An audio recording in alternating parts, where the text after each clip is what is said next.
you have a role in a big Marvel movie. I was wondering, what was the casting process like for you? How did booking this role kind of come about for you in the first place? And was it different from any of the other roles you booked? It was very different. When I auditioned for it for the first time, I had auditioned for, I think, a couple of Marvel TV shows when I was a lot younger.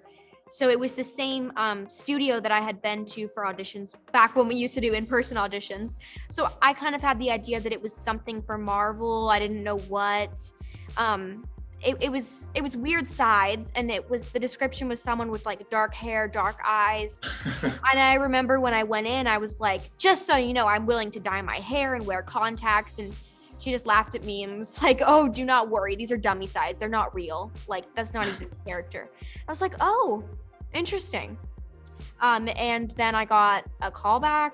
And then I think my second round of callbacks, I finally got real sides.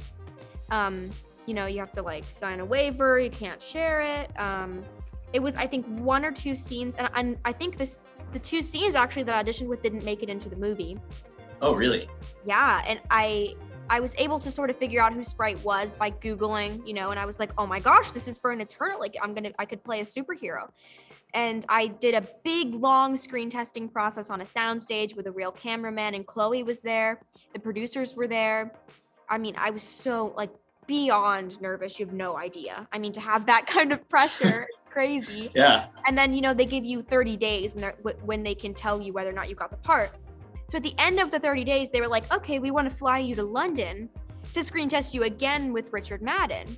And I was like, oh my gosh, like I have to go through another screen test. But I got to go to London for a week before I even got the part. And I got to meet Richard Madden, and I was actually at the Pinewood Studios where we ended up shooting the movie.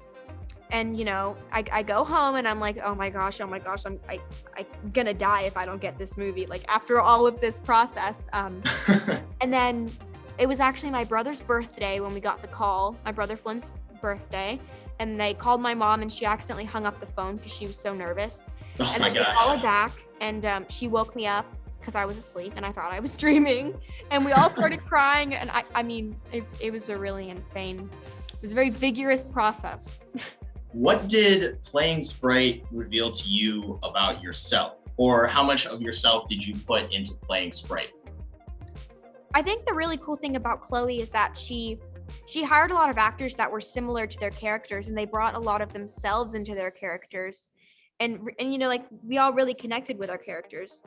I felt a really strong connection with Sprite, and I was honestly really excited for this part regardless of the fact that it was Marvel, because I've always felt stuck in being a child my whole life, and I felt more adult than I look. So I have a lot of similarities with Sprite, and I think Chloe saw that. And there honestly wasn't a lot of preparation for the role. It was just really understanding her backstory and her layers, and being 7,000 years old. She's a bit of an old lady and very much an old soul.